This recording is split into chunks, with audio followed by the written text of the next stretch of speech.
नमस्कार दोस्तों, मैं पुलकित मोहन सिंगला। स्वागत है आपका हमारे चैनल में। दोस्तों, महिलाओं की स्थिति ससुराल में क्यों खराब हो जाती है, इस विषय में आज हम बात करेंगे। दोस्तों, बहुत सी ऐसी महिलाएं जो अपनी शादी के बाद प्रताड़ना सहती हैं, सास ससुर की गालियां सहती हैं, पति की मार सहती हैं और पूरी ज़िंदगी उनकी एक ट्रॉमा में, एक नाइटमेयर में गुजरती है।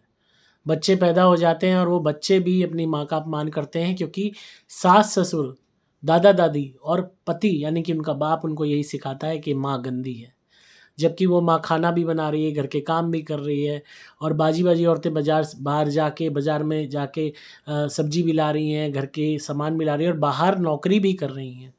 तो सारे काम करने के बावजूद, घर के काम करने के बावजूद गालियाँ मिलनी, पिटाई सहनी और उसके लिए बच्चे भी पैदा करके देने, उसको सुख भी देना शारीरिक, और उसके बाद भी प्रताड़ना सहना।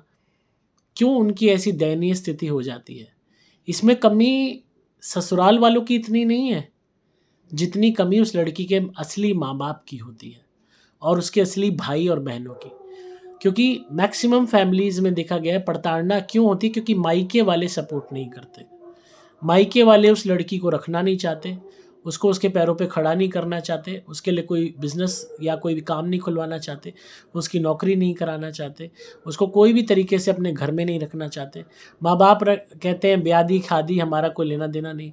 भाई और उसकी पत्नी कहते हैं भई यहाँ आके पड़ गई, हम तुझे नहीं रखेंगे।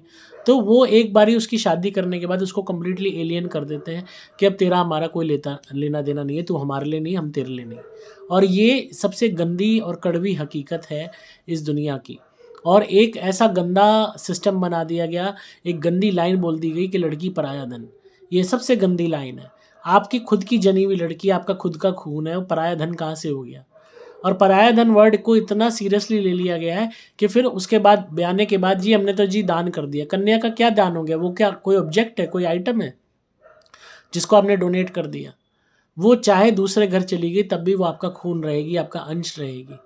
अगर आप बेटे के पीछे पागल हो रहे हो और बेटी को आप बिल्कुल ही निग्लेक्ट कर रहे हो कि शादी कर दी, उसमें पैसा लगा दिया, दहेज दे दिया, बस हमारा लेना देना नहीं, तो आपसे बड़ा खुदगर्ज इंसान कोई नहीं।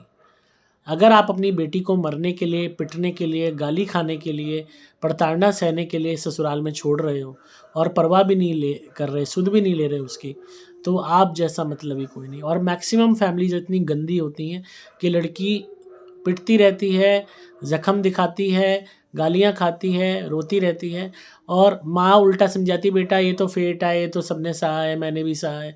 तो उल्टा आप उसको ज़ुल्म सहने के लिए प्रोत्साहित कर रहे हो।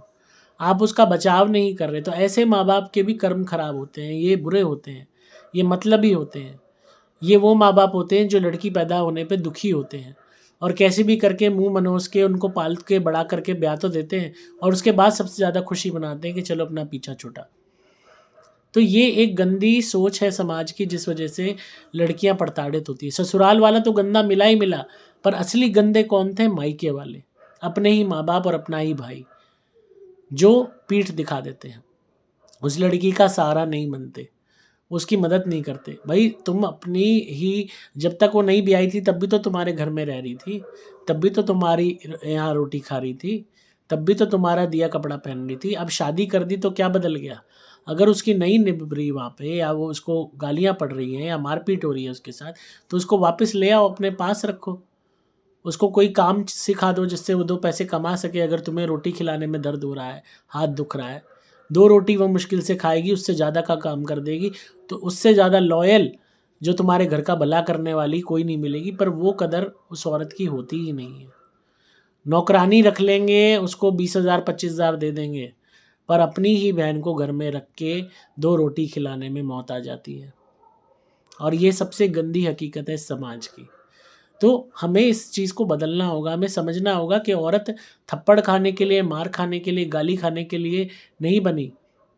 मैक्सिमम लोग जो लड़की ब्याह के लाते हैं, वो यही रखते हैं कि बाहर से भी कमा के लाए, घर में रोटी भी पोए, बच्चे भी पैदा करे, आदमी को सेक्स भी दे, घर में काम भी करे, इसका ज़बान नहीं खुले, खाए भी बहुत कम, काम ज़्यादा करे, हर वक्त काम करती रहे चौबीसों घंटे।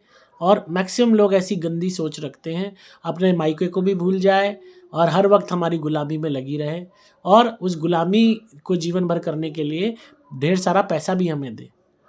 तो इतनी ज़्यादा मतलबीपना, इतनी ज़्यादा गंदी मानसिकता अगर आप रखते हैं और आप लड़की ब्याह के लाते हैं किसी की और उसको प्रताड़ित करते हैं, तो आप इंसान नहीं हैं, आप हैवान हैं, शैतान हैं।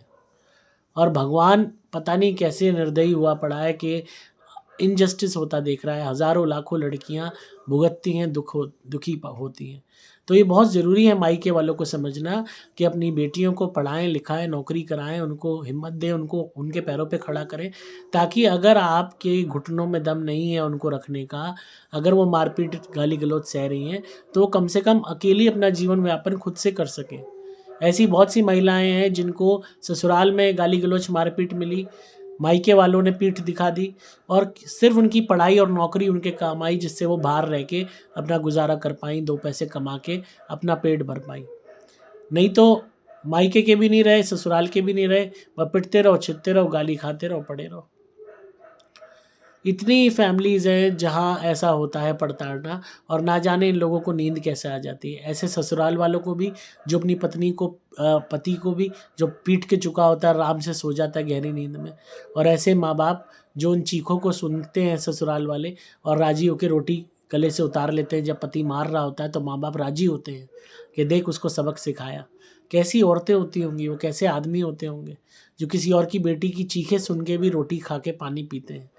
कैसे हैवान होते होंगे वो, और कैसे माँ बाप होते होंगे जो अपने घर में सो रहे हैं चद्दर तान के, बिना टेंशन के, ये जानते हुए कि आज रात में उनकी बेटी पिट रही होगी।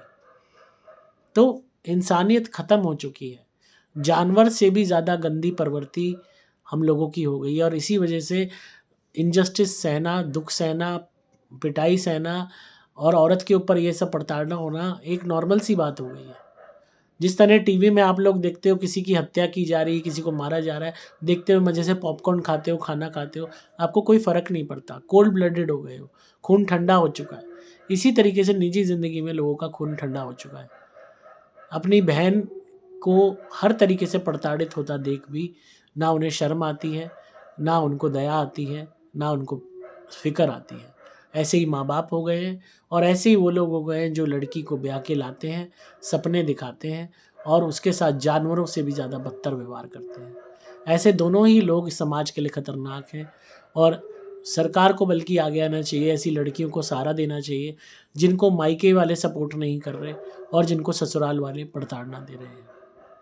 ज़रूर इस विषय में सोचिए और ख़ुद को सुधारिए। अगर आप अपनी पत्नी को मारते हैं, मारना पीटना बंद कीजिए। अपने आप देखेंगे कि उसके मन में इतना प्यार आपके लिए आ जाएगा। आप कोई भी चीज़ है प्यार से समझाइए, पिटाई हल नहीं है। आपको कोई हक नहीं है किसी को शारीरिक चोट पहुंचाने का।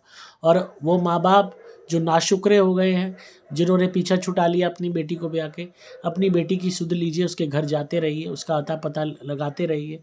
ये नहीं है कि कभी 6 महीने में फ़ोन कर लिया या फ़ोन कर लिया बस हो गया काम। जाइए वहाँ, स्पेशली वहाँ देखिए। अगर कोई प्रताड़ना हो रही है तो उसके माँ बाप को, उसके पति को धमकाइए। हर तरीके से आप इस बात को समझिए कि वॉयलेंस, ह्यूमिलेशन, डोमेस्टिक वॉयलेंस कोई सोसाइटी का पार्ट नहीं है।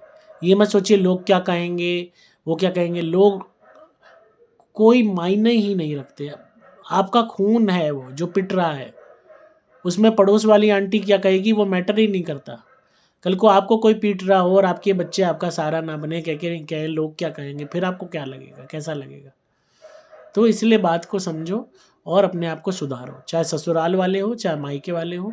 अगर दोनों जो मैंने श्रेणियाँ गिनाई हैं, दोनों में से आप किसी भी एक श्रेणी में आते हैं तो अपने आप को सुधारो। और अगर आप वो महिलाएं हैं जो पिटाई खा रही हैं, कुछ सह रही हैं, तो आप चाहे कानूनी मदद लीजिए, मेहनत कीजिए खुद पे, खुद कोई ना कोई चाहे पार्ट टाइम नौकरी कीजिए, उस जंगल से बाहर निकलिए और खुद को चाहे पीजी में रहना पड़े, चाहे रोटी एक वक्त की खानी पड़े, पर ऐसी ज़िल्लत भरी ज़िंदगी मत जिए। तो आई होप आपको आज की वीडियो पसंद आई होगी, और ज़रा भी अगर मोटिवेशन आपको मिला है तो इस वीडियो को ज़्यादा से ज़्यादा सर्कुलेट करें ताकि लोगों को जागरूक हो सके। और जो भी सरकारें हैं, चाहे यूनियन है चाहे स्टेट्स की सरकारें हैं, अगर कोई भी मिनिस्टर इस वीडियो को देख रहा है तो ज़रूर इस बात को गंभीरता से लें और महिलाओं की सुरक्षा उनकी शादी के बाद हो, इसके पूरे इंतज़ाम करें। एक सिस्टम बनाएं, एक एजेंसी बनाएं जो रेगुलरली फैमिलीज़ में जाके चेक करे कि औरत के साथ कोई डोमेस्टिक वायलेंस तो नहीं हो रही है। मायके जाके चेक करें, ससुराल जाके चेक करें और उनके जो है उनसे उनकी राय लें, उनसे अलग से बात करें। अगर कोई ऐसी दिक्कत आती है तो मीडिएशन कराएँ बीच में। तो अगर आप ऐसा करेंगे तो बहुत सी महिलाएँ पिटने से, झगड़े से, गाली-गलौज से बचेंगी। आपको वीडियो कैसी लगी ज़रूर बताइएगा कमेंट्स में। लाइक कीजिए और इस वीडियो को इतना ज़्यादा सर्कुलेट कीजिए कि कोई ना कोई महिला पिटने से बच जाए।